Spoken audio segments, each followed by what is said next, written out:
11. Matthieu 13. La parabole du semeur et la structure du sanctuaire. Matthieu 13:10. Les disciples s'approchèrent et lui dirent « Pourquoi leur parles-tu en parabole ?» 11. Jésus leur répondit « Parce qu'il vous a été donné de connaître les mystères du royaume des cieux, et que cela ne leur a pas été donné. » Jésus révèle ici que l'état spirituel de ceux qui écoutent la parole est différent selon les personnes. Cela peut être compris en lien avec la structure du sanctuaire comme des étapes de croissance spirituelle. 18. Vous donc, écoutez ce que signifie la parabole du semeur. 1. La semence tombée le long du chemin. 19. Lorsqu'un homme écoute la parole du royaume et ne la comprend pas, le malin vient et enlève ce qui a été semé dans son cœur. Cet homme est celui qui a reçu la semence le long du chemin. Ceux-ci entendent la parole mais ne la comprennent pas et Satan enlève ce qui a été semé.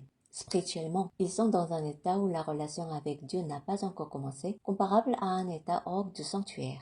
2. La semence tombée dans les endroits pierreux. Ceux qui entrent dans le sanctuaire sans racines. 20, 21. Celui qui a reçu la semence dans les endroits pierreux, c'est celui qui entend la parole et la reçoit aussitôt avec joie. Mais il n'a pas de racine en lui-même, il manque de persistance et, dès que survient une tribulation ou une persécution à cause de la parole, il y trouve une occasion de chute. Ceux-ci reçoivent la parole et commencent la foi, mais ils tombent facilement face aux épreuves. Ils peuvent être vus comme étant entrés dans le sanctuaire, mais sans racines profondes, incapables de persévérer. Beaucoup de croyants restent à ce niveau. Ils ont commencé le salut, mais n'avancent pas avec la maturité et vivent des conflits spirituels répétés. 3. La semence tombée parmi les épines. Se proche du lieu très saint, mais lié au monde. 22. Celui qui a reçu la semence parmi les épines, c'est celui qui entend la parole mais en qui les soucis du siècle et la séduction des richesses étouffent cette parole et la rendent infructueuse. Ceux-ci vivent une vie de foi en relation avec Jésus, mais les soucis du monde et les désirs matériels empêchent la fécondité spirituelle. Entre Dieu et les valeurs du monde, ils ne progressent pas vers un niveau plus profond. Cela correspond à un état dans le lieu sanctuaire où l'on n'entre pas pleinement dans le lieu très saint. 4.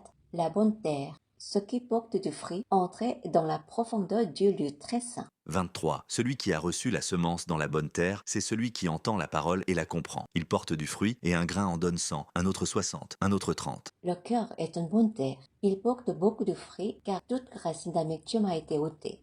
Ils peuvent être compris comme ceux qui sont entrés jusqu'à dans la présence la plus profonde du sanctuaire, symbolisée par le propitiatoire de l'arche. Jean 15, 4 à 5. Demeurez en moi et je demeurerai en vous. Comme le sarment ne peut de lui-même porter du fruit s'il ne demeure attaché au cep, ainsi vous ne le pouvez non plus si vous ne demeurez en moi. Je suis le cep, vous êtes les sarments. Celui qui demeure en moi et en qui je demeure porte beaucoup de fruits, car sans moi vous ne pouvez rien faire. Ceux-ci deviennent entièrement semblables à Jésus, vivant selon sa volonté et portant une abondance de fruits dans leur vie.